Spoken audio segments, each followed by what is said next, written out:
back, relax, and let's have a chapter chat. I'm your host, Jessica Foster, and so glad that you're here with us because we have author Jennifer Moorman here with us today, all the way from Nashville, Tennessee, to talk about her latest release. Thanks for being here, Jennifer. Thank you so much for having me today.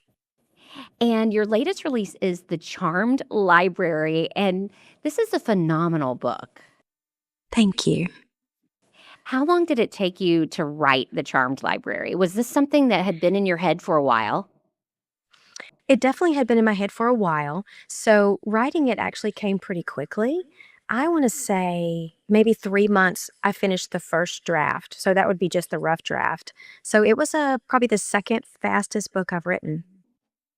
And tell me a little bit about The Charmed Library. Like, for people who haven't read it yet, what's the synopsis?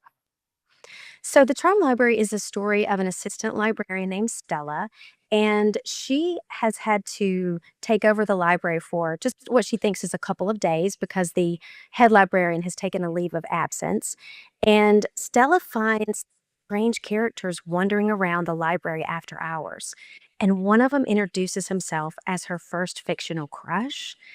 And she doesn't believe it's true, but really what she finds out is that there is magic hidden in this library, and it gives the librarian the ability to bring fictional characters out of their books, including her crush.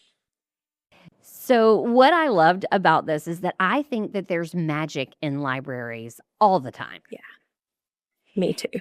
Yes, I love a library. I love books. And this would fall into the genre of magical realism. And is this a genre that you love? I do. I really love it. And I think I've loved it my whole life. I just didn't realize what it was until I became an author and we were talking about where your book fits. But I love looking for the magic everywhere. Is it hard to write magical realism? It's not for me. I really find that that's one of the easiest parts of it for me is because I'm always looking for the magic and it's easy for me to spot it. And so when I'm putting it in my books, it's easy for me to imagine my characters having enhanced or special abilities. It's easy for me to picture a library being enchanted. So I was actually introduced to magical realism, I guess a couple of years ago. I'd never read any magical realism. And then I fell in love with the genre. I love historical fiction a lot. And then I was like, ooh, I really like this a lot too, because I don't know, it reminds me a little bit of fairy tales when you were a Yeah. child. Yes, exactly. Because it does have whimsy and it has that enchantment, and not everything is enchanted, but there's some element or a couple of elements in the story that are. So it's a great comparison to fairy tale. And let's talk a little bit about your journey to becoming an author and having all of these wonderful releases. My goodness. So that's a longer journey, but actually, I started out my first professional career as a singer. I traveled all over the country with a band. I loved it. And then I had a career shift, and then I became a senior editor in publishing for many, many years. And then ultimately, that brought me here. And how did you go from being a singer to getting into this world? Because that does seem like quite a shift. It does, but, I have always, always loved writing, so I've been writing my whole life. I just hadn't found that that was gonna be a career that I could possibly have yet, and so from singing, that's also a creative, energetic output for me, and I still love music, and I was doing a lot of songwriting, and so it's not that far of a shift in that you're still creating something that you love, but I never stopped writing. So even when I was little, all the way through college and all the way up until now, it's really a natural transition for me. It just took me a while to find my place with it. Well, and one thing that I think would be different is because when you are an entertainer, you're getting that instant feedback from Oh, yeah. people. And then when you're writing a book, you're not getting instant feedback. You're not. That is instant gratification when you're on a stage and you can really see the people. But I tell you where that instant gratification, it's not really instant, but where it comes from after you've written a book is when I go on book tour and I get to directly connect with the readers. You can just see it. You have this instant connection with them talking about books and then talking about your book, and that is really such a gratifying moment. When you talk to your readers in person and they tell you that, oh, I related to this character or you made me feel this way, I'm sure that really does just feed your soul. It does, because, I find myself in stories too. When I'm reading a book and I see myself reflected back to me, it's magical. Let's use that word again. And so when I can connect with a reader over something that I actually created, it's so heart filling. And I know some authors, they like to plan things out. They outline things. And then others, they fly by the seat of their pants. So which Right. category do you fall into? I'm I'm an outliner, but it's different in that I write a really long summary of my book. It's about 4 to 5,000 words long, maybe even longer. It just depends on the story, but it can be 12, 14, 17 pages long, and it spoils the entire story. So this is also why writing the Charm Library happened so quickly, is because I really had an entire blueprint of the story, and when I sat down to write it, I knew exactly where I was going. And I think the outline is very helpful for a lot of Mhm. people because they don't get lost. Like they don't forget about a Right. character, or it can help with those plot holes too. For sure. And I think for me, it keeps you from writing on a tangent or writing something about the story that you may love, backstory or a character depth that you really don't need. And so it keeps me on track, but it still allows me to write organically. It's not separated into chapters when I'm writing the summary. So I can still say, oh, I need to get from here to there. How do I want to do that? Yeah. As a journalist, we have to deal in facts all the time, you know? And so with magical realism, it gives you a little bit of an escape. It's definitely fun, and I love turning the world in, like, changing the perspective of it so that, like you already mentioned, how magical a library feels. Well, it's not so much of a leap for you to go into a library and that is actually enchanted, and that just feels like a fun adventure to take. And what's been the response to the book so far when you've been talking to readers? Well, I mean, is it too much to say that they have loved it? They do love it, and it's a fun story that's what I hear a lot, is that they love being around the books, they love the characters that come to life in the book, and they just have the same dream that I do of being in a library or meeting your favorite characters in real life, and it's just such a fun adventure story, but it also has a lot of heart, and so they can see themselves in Stella and just kinda share that dream with her. I notice trends a lot in publishing, and I've seen a lot of writers writing about books and have their settings in libraries, that sort of things, because the readers love it. Yes, I agree, and I do too. I hadn't thought about that when we started moving this book through production, how much people were gonna love the book aspect. But it makes sense to me now, after the fact, because I love reading a story about a bookshop or a writer even, so I do see that trend that you're talking about now too, because I think that readers are your first people that come to it, and they can totally relate. And something that's so fun to see in a world where we're just immersed with technology and screens, people are really coming back to the page. Yeah, and I mean, I hope they never leave the page, right? Right. Yes. I'm just seeing that people, reading it's trending, people, younger Mhm. people too. And that is exciting to see. It is, and just the tactile aspect of having a book in your hand. Even if you have an e-reader, you're holding something and you're really disappearing into a story, and that is, no matter what story it is, that is really magical to me as well. Just that you can find yourself there, you can lose yourself there, you can take an adventure, and I love that people are constantly, and maybe even more so, embracing reading. And we are both Southern girls. We have something in common because we both grew up in Georgia. Yeah. And how has that Southern influenced your writing? I think it's automatic. I'm very much a Southern girl at my heart. I know what it's like to grow up in a small town, and I know there's something really beautiful about having a community and having people who know you. I know there's the funny aspect of you don't want everybody to know what you're doing in a small town, but there's also a lot of wonderful things about a small town. And so it feels very natural for me to place my stories in the South because it's such a part of me. Well, and something that we're familiar with, it's easy to write about, isn't it? It is. Yeah. And I've also found that people who aren't from the South are so intrigued by Southern culture too, and I think that they enjoy reading about it. I do too. I really do because I mean, every, section of the country is unique, but there's just something really compelling and captivating and maybe humorous about the South and how quirky we are and just some things that we do that might be very different from, how they do things. And also, I think there's a cozy element to being in the South that people can relate to. Ooh, yeah, I like that cozy element. It's so true, it really is. And it's Because warm. yes, I know. I've talked to a lot of authors on the podcast during the winter, and they're like, "Yeah, we're snowed in right now." And I'm like, "Ooh, in Florida, we walked on the beach yesterday and it was beautiful." Yeah, Not trying to rub it in or anything. right. Yeah. We talked about the joys of writing and how it just has come naturally for you. But are there any challenges that you would say that you've run into?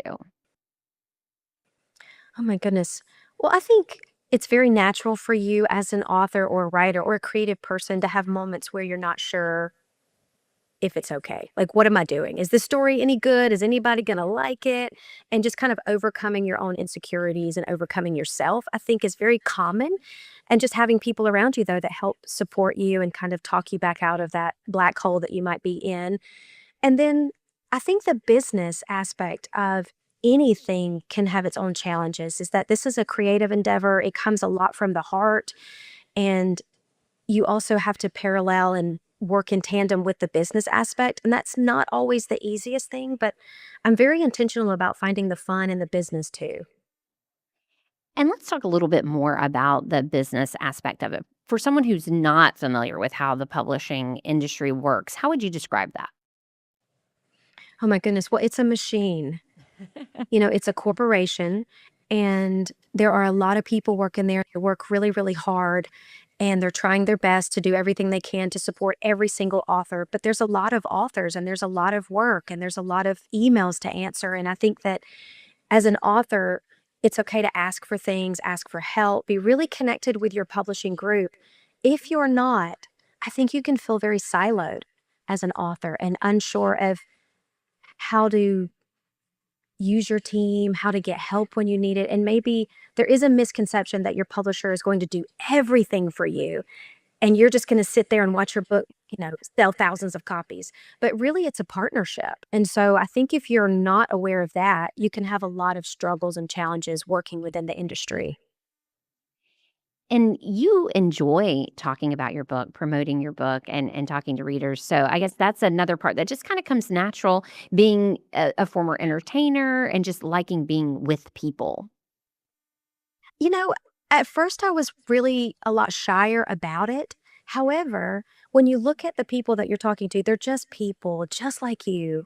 They love books, they love reading. It really takes a lot of that pressure and that I wouldn't say it's anxiety, but it takes a lot of that away because you're like, hey, we're just having a conversation. This is fun. And I just look at those events now as just let's go in there and have a really great time and talk to wonderful people about something I love. So we started a chapter chat book club, and we're now in our fourth year, which is just so hard to imagine. And I have just grown to love the people that come month after month to our book club. You just become like a little family. Yeah. Yeah, you do. And it's an instant connection, like we talked about, because you're already there because you love the same thing. You love books. And it creates its own community, like the reading community and the author community that I love being a part of it. And they just embrace you and it makes it so much more fulfilling of a journey. Is there a particular book that just really sticks with you that you've written where you would say it's your favorite? I know a lot of authors say My favorite is my latest book, but is there one that really sticks with you? It's really hard to pick a favorite because, they're all your children. But The Baker's Man is the first book that I ever wrote, like completely finished a book because I did a lot of unfinished writing before that. And so it's really special to me in that it kickstarted this belief in myself that I could do this, that I loved writing stories, that I could finish a book. And there's something about that first one, right? I mean, are you kind of like, I'm on this journey, and then all of a sudden you feel like you've made it? Yeah. Well, you finished it. Writing a book is a huge accomplishment. And I don't know that all the writers really sit back and say, wow, I just finished a book. They're on to the next thing. But it is just a massive thing. And for me, like I said, I'd been writing a bunch of stuff I never finished. And so to actually put out a book, I thought, wow, I can do this. Yeah, and how was it getting that first publishing deal? Oh, it took about 10 years. Really? Yeah. Yeah, Yeah. because I didn't try for one for a long time. I actually tried to find an agent for a couple of years and everybody said no. And so then I started putting books out myself independently. And I did that about 8 years before I thought, you know what, I'm gonna try a new thing. I'm gonna look for an agent and I'm gonna try to get a traditional deal. So really it was 10 years later after putting out my very first book that I got the traditional deal. So that's my journey. Does it take everybody that long? I wasn't actually trying for all 10 years, but that's just what happened, how it happened for me. So I think for me, it didn't feel hard. But if you think about how much time it took me to get there, it probably was. And you look back now and you're like, "How could the agent say no to you, Jennifer? How in the world?" Oh, I didn't know what I was doing. Right, but everyone has to start somewhere. Yeah, for sure. Well, I'm glad that you did end up in this space that you're in because the world is better by having your art in it. Thank you. I believe that of all the art. I think it's everyone has their unique voice, and it just brings so much more to our world when we share it. What do you hope that readers get out of the Charmed Library? Oh, goodness. Well, I hope that they have a great time, that they see that there is magic everywhere, that libraries are a beautiful place, but also the stories that we tell, the stories that we share are so important to our lives and to all the lives around us. And just that they finish the book feeling hopeful and happy and uplifted. Well, that's exactly what this book did for me. It made me feel hopeful and uplifted. So you accomplished your goal with that. Yeah. Now, when you're not writing, what do you like to do? Oh, goodness. I love to bake. I love to cook. I love to garden. I love to be outside. I really enjoy when the weather is nice to get outside and do things. But I mean, I love hanging out with my husband. Right. That's a good thing. But I really love it is. I really love creating in general, no matter what that might be. I like to paint sometimes, but really even gardening to me feels like a creative endeavor. So, like we talked about, you grew up in Georgia, and how did you end up in Nashville? Was it your music career that took you to Nashville? It was the music. So I started my college career in a music degree, and that transferred me up here to Nashville area. And so I finished out my college degree here.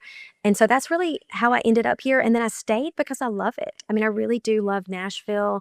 I love the big city feel, but the small town feel. Some people are like, it's not small, but it's not huge. And it doesn't take you long to get out of the city and to get into green space. And it just has so many of the things that I love. And it does actually get warm. We do have 4 seasons as well. It will get cold. But, I love it here. It is a fantastic city. I enjoy visiting it. It really is great. It is, and there's so much to do. There's music and sports and theater and food, and it doesn't take you long to get into the city to experience all that, and it's so easy for me to be outside of the city, which I prefer, to be around trees and nature. Where do you typically do most of your writing? Since you like to be outside, do you go outside to write? I do in that short window of time when it's tolerable, right? Because we grew up in the South, it's very humid, and it'll get, intolerably hot outside to just be sitting. So when those seasons happen, I'll write inside. I don't write at a desk. I'll just write anywhere. I just move around the house. But if it's beautiful outside, I love to be out there and writing. And when I'm traveling, I just write anywhere. I've written in an airport. I'll write on vacation if I want to, just anywhere. I'm very, very flexible for writing space. I like that. Some authors that I've talked to, they have a dedicated time of day where they write, or there's a specific spot that they write in. Is there a specific day or time that you try to write? I generally write in the mornings because I feel more alert. I'm definitely an early bird and I go to bed kind of early. So for me, the morning time is wonderful and early afternoon. And then probably by 4 o'clock, I would say that I'm going to close down writing because I need to relax my brain and maybe just do some other things. But that feels like a full day for me. So it's not specific writing time, but really I'm going to be a morning writer. So for years and years, I anchored a morning show. And so I was an early riser, but to the extreme because you're really waking up in the middle of the Yeah. night when you have to do the morning show. And this last year, I transitioned into, I would say, the most normal schedule you can have in the TV news industry. I anchor the 5 and 6 p.m. news now. And I did not realize how sleep deprived I was. I And bet. it was almost like I now have turned into a night owl because when I get off after the 6 p.m. news, then my brain is still going, Hmm. and I'm like, "Wow, how in the world did I shift like that so Yeah. much?" It's true, and when I was in the music industry, I was more like what you are now. Everything's happening at nighttime, and I would be up, late at night performing or, late-ish, and you can't go right to bed, right? Because 'Cause you're like you said, your brain is wired and you're kind of energized, and so then I would sleep in a little bit more in the mornings, but now I'm thinking, "Wow, how did I do that? How did I stay up so late?" Well, it just shows you how our life Mhm. has different seasons, right? Yeah, yeah, And we it definitely evolve. does. We evolve over Mhm. time. Thank goodness. Right, that's true, that's true. You talked about, loving spending time with your husband. Is family very important to you? Oh, yeah, for sure. So the rest of my family still lives in Georgia, but we really make a point to see each other as often as we can. And we spend holidays together. We go on family vacations every year, but it is very important to me. I mean, he's also my best friend. And so he's so supportive of my career, all the careers that I've had. And it's just, we have a lot of fun together. And even with my own family, I've got two brothers and a sister. We just enjoy being together. And is your husband the first one that reads your books? No. He actually doesn't read them for the most part until they're printed. Really? I mean, that sounds like really far off. I mean, there's sometimes I'll send him a first chapter and I ask, "Hey, does this sound good?" But really, I wait till it's really done because he's not a huge reader. And so to have him go through my whole manuscript before it's published feels like maybe that's not the best use of his time. Right. And I have some other people that'll read it first. Nice. That's really nice. Is there anything else that you want our listeners to know about you or about your Oh, writing process? the other thing I think is really fun to share is that I've also written children's books. Yes. So I've written 2 strawberry shortcake board books, and I have a strawberry shortcake picture illustrated book coming out in June, and then I have my own children's book coming out in August. And that is a really fun adventure as well. And it's not too far removed from the magical books I write because when you put yourself into that childlike wonder and just in that little girl heart, it's so close to what I do with my adult writing, but it's really, really fun. I love that you can shift between those. As far as timelines for writing, like your adult novels and then the children's books, is Mhm. there a big time difference in how long that takes? Oh, for sure. The children's books, especially the Strawberry Shortcake books, it's very fast. I mean, like, very fast because you're normally writing it in less than a month, and it doesn't take that long because there's just not that many words. I wanna say in the children's book, the illustrated one, it may be 800 words, whereas Right. my novel's 90,000. So it's, hugely different, but they're fun also because of that, because they're quick. Now, it's not easy to write a children's book in that you really every word, because there's only 800, every word has to belong on that page on purpose, and you can't waste any of the space. So there's a challenge of making something very, very short versus the long novel, which I feel like you have a lot more flexibility to, be a little more wordy. But it's definitely a faster turnaround for books and for the production of those books because they're just not as involved in the content as the long novels. And as far as the publishing process for both, Mhm. are the publishers that you work with, are they different in each of those spaces?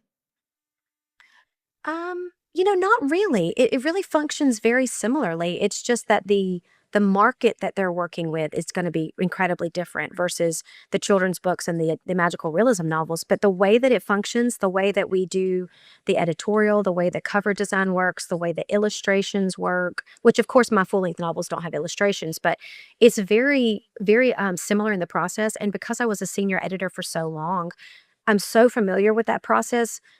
Even though they may have some slight differences, it all feels very much the same process to me. And so glad that you got the Charmed Library across the finish line because Yeah. it is such a fun read and it's out now. So we encourage everyone to, hey, go out, get a copy of the Charmed Library, read along with us, and experience the magic. Because, Jennifer, you are such a talent and such a joy to talk with. Thank you so much. This has been such a fun conversation. Yes, happy reading, everyone. You've been listening to Chapter Chat. Don't forget to subscribe so you never miss an episode.